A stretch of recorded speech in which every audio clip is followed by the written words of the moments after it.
Hi, everybody. Welcome to Friday's Focus on Finances. My name is Jamie Fleming, and today we are going to talk about fear being the ultimate money killer, right? We've all had the experience of having heart pounding, palm slick, maybe even struggling to breathe through a tight throat, possibly even eyes darting for a way out. We all have felt fear. It causes all of us to react in one way or another. Fear impacts all areas of our lives and can have a dramatic impact on our finances. You can't avoid feeling fear, but you can face it and not let it control you. How many opportunities have you possibly missed because of fear? I've been working with clients for 30 years, and despite income levels, fear has had a massive impact on their life. As a result, I've become obsessed with helping clients overcome or at least work through their fears when it comes to their finances. I'm going to share some of my observations of the impact fear can have on your money and finances. I've adapted one of my favorite fear quotes as the title and theme here: fear is the money killer. I'll share how fear has actually even affected me, common ways it limits financial growth, and how we can use fear productively. What this isn't. Courage is not the absence of fear, but acting in spite of it. This is commonly attributed to Mark Twain, who's actually one of my favorite writers. Today is not about listing things we're all afraid of, like medical crisis and stock market meltdowns. We're all rightly afraid of catastrophic things. This is where good financial planning and advice helps prepare for those. Instead, I want to look at how fear impacts our financial behaviors. This isn't just a conquer your fears talk either, or a diatribe about how you should stop being afraid and just deal with it. Fear is real, and it is both productive and unproductive. People can't just stop being afraid, but we can acknowledge it and work to move through it. So fear of money. Let's start by looking at the actual phobia. Fear of money is actually real. It's called chromatophoria. Chromatophoria is an irrational fear of money. Someone experiencing chromatophoria may experience panic attacks, extreme anxiety, and other physical and mental expressions of their phobia when around money or other expensive objects, or just from thinking about money. Now, I'm not a medical professional, so anyone experiencing those extreme symptoms related to money should absolutely seek professional medical help. And there is help for that. That's the good news. It's important to acknowledge that some people have phobias or clinical levels of anxiety related to money. Those are not things that you can simply overcome, and no motivational talk, including Friday's Focus on Finances, should try to deny that. If you're fortunate enough not to suffer these, don't be a jerk and pretend others don't. My personal observations with clients' experiences with fear. Fear is the mind killer. Fear is the little death that brings total obliteration. I want to share experiences people have shared with me, including some of my own, through my Kick the Fear Out of Your Finances program, as well as in my offices, and the impact this has had on their lives. An important part of mastering fear is acknowledging it. I've wrestled with how my own fears at times have impacted my personal and professional life, and perhaps you'll identify with one or more of these experiences. I want to start this section with a quote on fear from the Litany Against Fear in the science fiction series Dune by Frank Herbert. The entire litany is powerful, but I use these two sentences to help me push back against fear when I feel it. They perfectly capture how fear paralyzes and how dangerous it is to give in to fear. Most of fear's impact on people is mental. For me, even as a kid, I had little fear of physical pain. I have an abnormally high level of pain tolerance. This comes in handy most of the time. For example, when I had major oral surgery as a high schooler, then again as an adult in my late 30s, I never had to take pain meds afterwards. With that said, this isn't necessarily a good thing in all circumstances. In January 2020, I broke the 5th metatarsal, which is the foot bone connected to the tendon that runs up the side of your leg. I played sports most of my youth and as an adult, so I was not unfamiliar with ankle sprains and other types of injuries. Because of this, when I missed a step outside my home and rolled my ankle, I just thought, darn it. Probably not my actual word choices at the time, but I thought, darn it, I sprained my ankle again. After 10 days of walking on it, working, doing yoga, etc., a retired nurse from my yoga class recognized my injury and advised that at least get an x-ray, which I did, thankfully. As that led to surgery and then 10 weeks of non-weight bearing recovery. Okay, so I'm telling you this because there can be a yin yang to these things. So let's look at fear of failure. Fear of failure is extremely common. For me, though, it's probably the defining feature of my life. It has been both positive and negative. I've always had the desire to succeed at things I chose to try. The positive is this: I work my ass off to make sure I can do something well. It has also helped me build a reputation as someone who is highly skilled in my industry because I wasn't afraid to put myself out there in a way that most people will not. Public speaking is high on most people's fear list, but I'm passionate about it and I actually thrive at it. There are clear downsides to this approach, though. First, learning can be slower if you only do it individually. In my earlier years, I rarely got helpful feedback because I was afraid to share with others my big dreams. If I failed, no one would know it was a dream in the first place.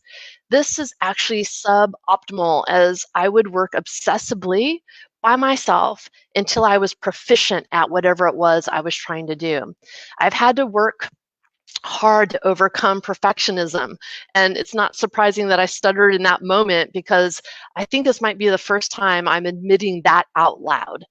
This shifted for me when I met and hired my first mentor. During my 20s, I became very sick at one point, and I basically fell off the face of the earth for 2 weeks. But he kept calling me until I answered.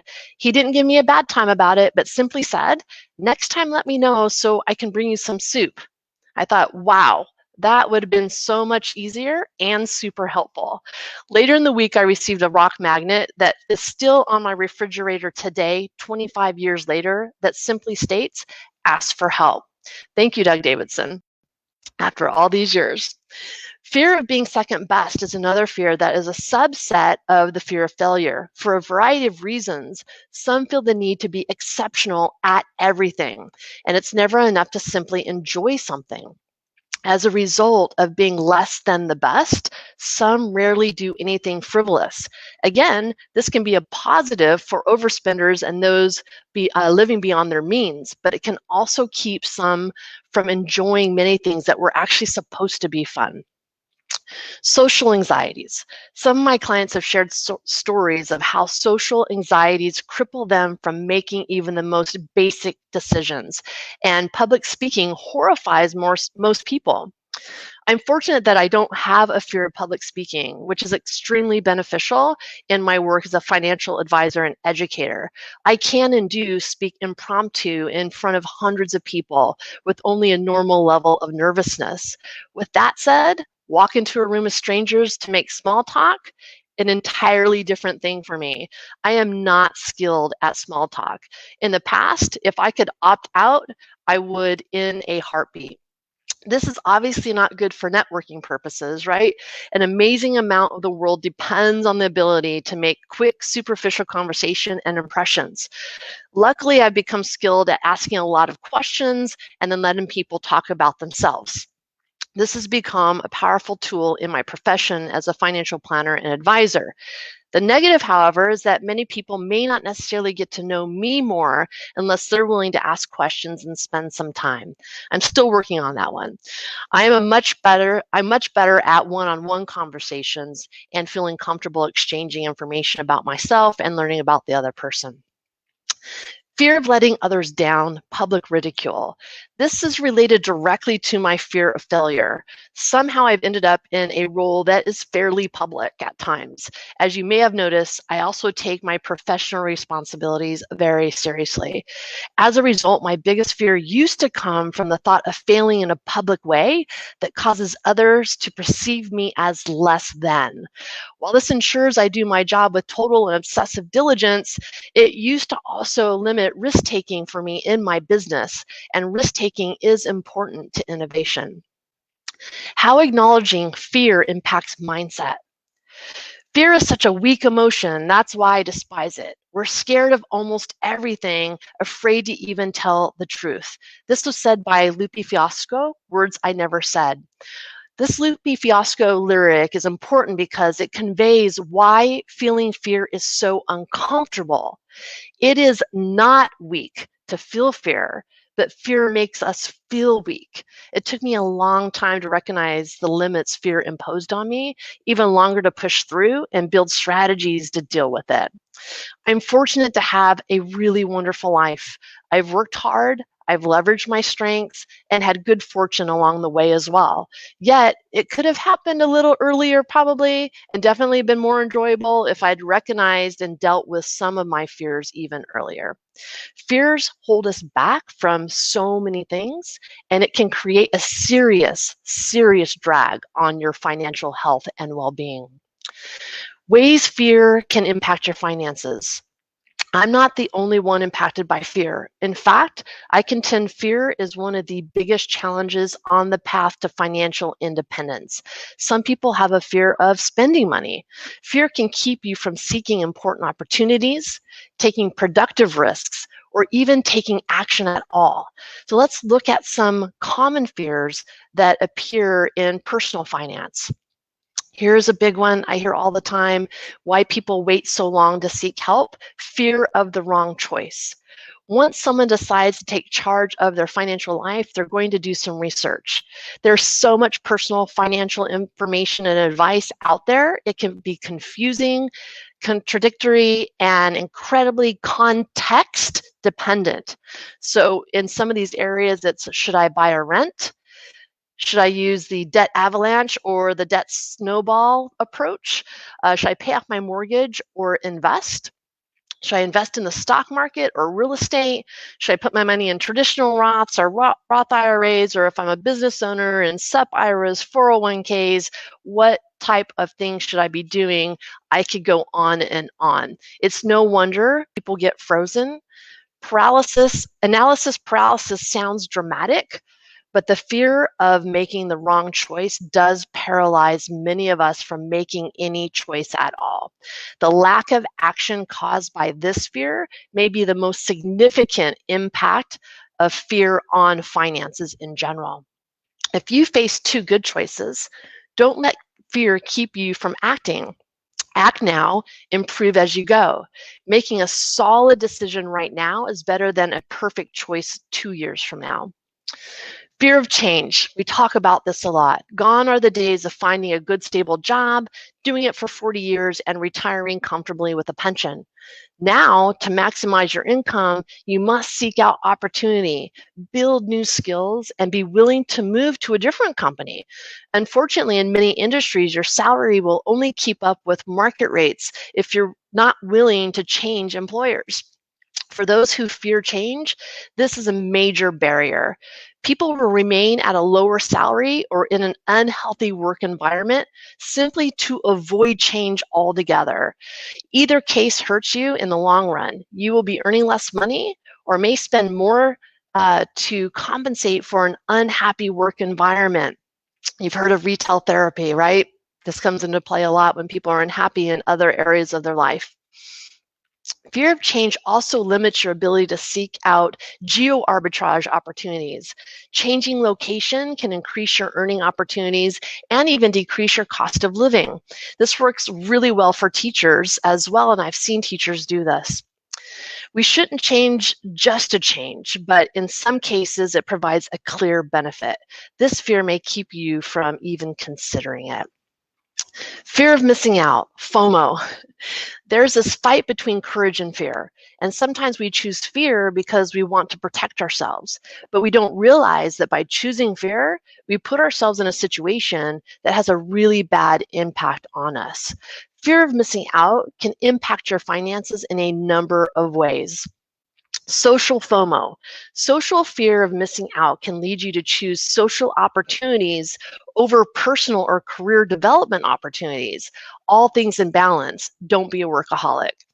Frequent social activities can also be more costly. You may not want to spend money on going out for drinks, but if you fear missing out, you might find yourself regularly having $10 cocktails.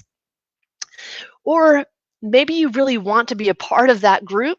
Suddenly you've got a $5,000 road bike, country club membership, or the latest PC gaming setup or iPhone. These are just a few examples I've seen with my own friends and family. Again, the point isn't deprivation. It's to understand if you're doing something because you truly enjoy it or are simply afraid of missing out. Investing FOMO. A friend tells you that he's made a killing on a certain investment. It's going up like crazy. It's $400 a share now, but it's going to 1,000 for sure. He just knows it. How can you resist? Investing FOMO leads people to invest in things they don't understand, buy at the peak, or get sucked into an outright scam. Just because others have made money doesn't mean you will, but the fear of missing out on huge gains can draw you in anyway. And just let me tell you, most of those people aren't bragging about major losses, so keep that in mind. Invest only in things that are clearly a part of your financial plan that reflects your financial goals and your values. And have a clear personal investment policy statement to resist FOMO. If you don't know what that means, then you probably don't have one. And if you're investing in any way, shape, or form, you should have an investment policy statement in place to help monitor these choices. It makes it so much easier, and you know it's congruent with your overall goals and values. Fear of loss. The fear that limits many people from building wealth. It's safer to hold your money in a bank savings account than invest, right? Many fear the stock market or other investments and therefore are content to simply save. Unfortunately, the purchasing power of money actually shrinks over time due to inflation. Or after getting the courage to invest, the market drops, inevitably, right? You suddenly have less. What if it keeps going down? The fear of greater losses causes many people to sell low, then miss out on the recovery before buying back in. This happened to many people in March of 2020. If you invest, don't try to time the market. You will hear me say this often. It's not timing the market that will create more wealth, it's time in the market. Imposter syndrome. The fear of not belonging in an education institute, social class, or job role can limit your personal and professional growth. You might miss out on vital development opportunities and connections. You may not try for a job that you don't feel you are qualified for, yet someone less qualified than you suddenly jumps in and gets the job. It can also lead to overconsumption. Keeping up with the Joneses can often be triggered by imposter syndrome. Suddenly you're buying a luxury car or expensive clothes to prove you belong. Remember, don't go broke trying to look rich. Okay. Fear of failure. Fear of failure can have a massive impact on your financial success. Progress typically comes from willingness to try new things, learning from failure, and simply doing better the next time. Small failures early on can prevent larger ones later in life. This fear keeps you out of the iteration cycle. If you're a W-2 employee, you may not be as innovative as you could be because of fear of failure. Your boss might perceive you as complacent or even unoriginal. You may not be offered other opportunities or promotions. In turn, you may end up earning less over the long term. Fear of failure may keep you from starting your own business or trying a side hustle. Fear of loss can come in here. If you do take the leap, this fear may prevent innovation of expression or expansion when it's needed. You may be willing to settle for less than reach for more. Fear isn't all bad. I said no I said no, not because I lacked courage. It's because I was self-protective. Fear can be useful in any number of ways. I've been clear about my feelings on fear. I hate it. Most people do. Yet we mistakenly dismiss fear outright as inherent failure or unproductive. Fear has a definite purpose. For example, when fear tells you not to jump off the 1,000-foot cliff, yeah, that's not a fear that should be ignored. Similarly, fear of fire, poisonous animals, and fast-moving objects are all important safeguards. Part of childhood is learning which fears are valid and which aren't. Part of parenthood is trying to make that happen for your kids without catastrophe. Fear is a method of protecting ourselves. The trick is to recognize unproductive fears to resist and to use productive fear to your advantage, which of course is easier said than done, right? Let's look at unproductive fear. Unproductive fear keeps you from doing things even when you should. Most of the money fears I listed above fall into this category, at least partially. These are the fears that keep you from pushing yourself forward or tell you that you're less than you can be. Always do what you're afraid to do. This was popularized by Ralph Waldo Emerson. Dealing with these will be an individual and ongoing struggle. The first step is recognizing and acknowledging the fear. Then try to analyze why you're feeling it and if you can deal with it. For me, I've learned to carefully analyze my fear whenever possible, face it. Most people do not know I was a San Diego police officer cadet. My dad's best friend was a homicide detective and a huge influence on me growing up and after my father passed away.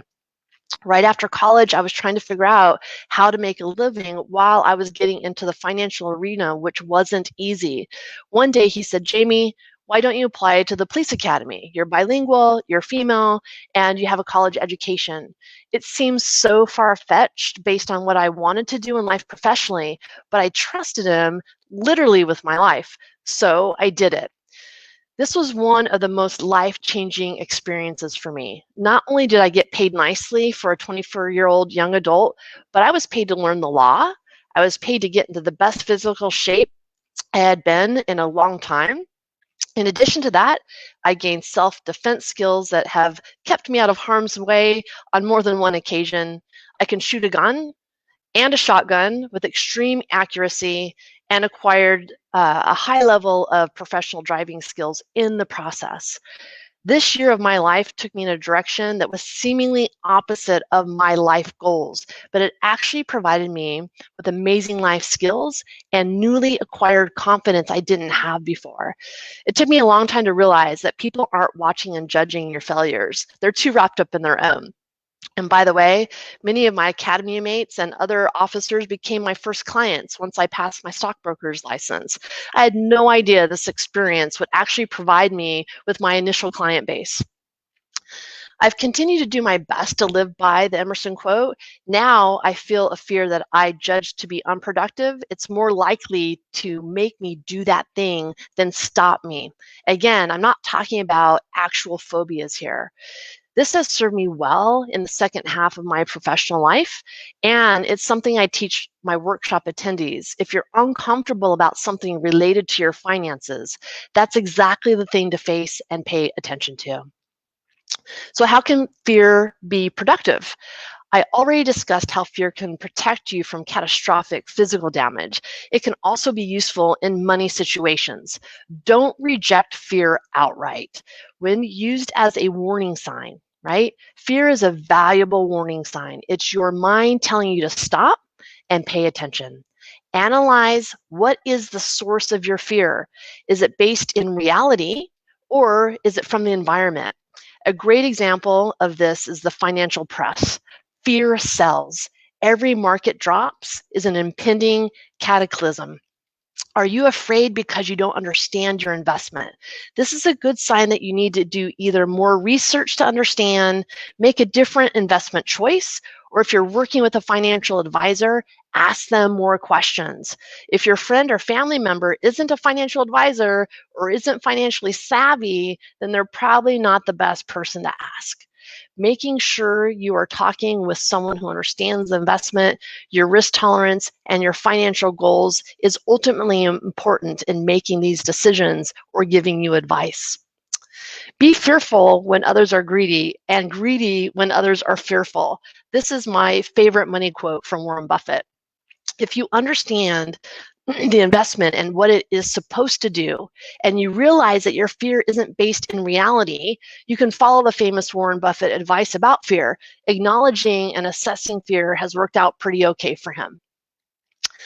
This is also true with the fear of change. If you see an opportunity and are considering moving, fear of change causes an important pause. Again, use that pause to assess why you're feeling fear. It may give you important insight and the time you need to realize that what seems obviously better may not actually be. Perhaps your new salary will be eaten up by cost of living increase, or your work-life balance will suffer. Accept fear and let it be a warning sign, but not the final decision maker. Knowing your risk tolerance. If you are losing sleep because of fear of loss, it is a good sign that you may be outside your risk tolerance. An important part of your financial plan is to decide how much risk you're comfortable with. Currently, most investors feel pretty comfortable with risk because we're on a long market run. The next drop will be a good test of how comfortable you truly are with risk. When it happens, and it will, take the opportunity to analyze that fear of loss you feel. It's natural to be afraid when you see your net worth dropping. Is that fear tolerable or toxic? Use your fear to determine how much risk you're truly comfortable taking. But don't panic and sell at the bottom. Instead, adjust your asset allocation accordingly. As one example, I'm comfortable with being fairly aggressive with my paper asset allocation. My preference is for an 80-20 stock/fixed indexed allocation for this portion of my portfolio. This part of my portfolio is in charge of growth over the next several decades. Someone else may be less risk tolerant and at the same age as I may need to be in a 50-50 situation, for example. If you're a couple, it's extremely important and extremely common. Well, it's extremely common to have different risk tolerances. So a compromise between the two may be the best result. But communicate and know each person's perspective on risk tolerance. This is critical here so that one person isn't losing sleep because they're afraid they won't have enough money, and the other person isn't losing sleep because they're afraid of losing it all. Some aren't comfortable with stocks at all, but instead rely on real estate or other investment vehicles where the principal is protected against loss altogether. Use fear of loss to test your own risk tolerance. Planning for failure points. I've been honest about my extreme fear of failure. I've made that productive by using it as motivation to do front-end success planning. If I'm afraid of failing, where are the failure points? I identify those and then plan to eliminate or mitigate them. You'll never eliminate failure points entirely, but after assessing and planning, you can better understand the true likelihood and outcomes of failure. If failure is likely or too costly, then it is an unwise choice. Most of the time, it'll be worth the attempt. If you've planned on the front end, you're more likely to be successful. If you planned and still failed, you know you made the best attempt. You can adjust and go back again. This type of planning both increases the chances of success and helps overcome the fear of failure. Don't let fear be your money killer. Fear defeats more people than any other thing in the world. This was also a quote by Ralph Waldo Emerson. Don't let this Emerson quote be true for your financial independence journey. Use fear as a warning sign rather than a stop sign. Take pause to assess your risk tolerance and comfort levels, both in investments and in life changes. Plan for the failure points to increase your odds of success and accurately assess the cost of failure. Doing these things can lessen fear's control on you and improve your path to financial independence. And if you're willing, let me know how fear has limited your personal growth. What strategies have you used to overcome unproductive fear? I would love to hear from you. And don't forget, ask for help. I hope this was helpful going through the different pieces and the ways that fear can jeopardize your financial success in the future. I want to thank you all for being here, and I will see you all again next week for Friday's Focus on Finances. Thanks, everybody.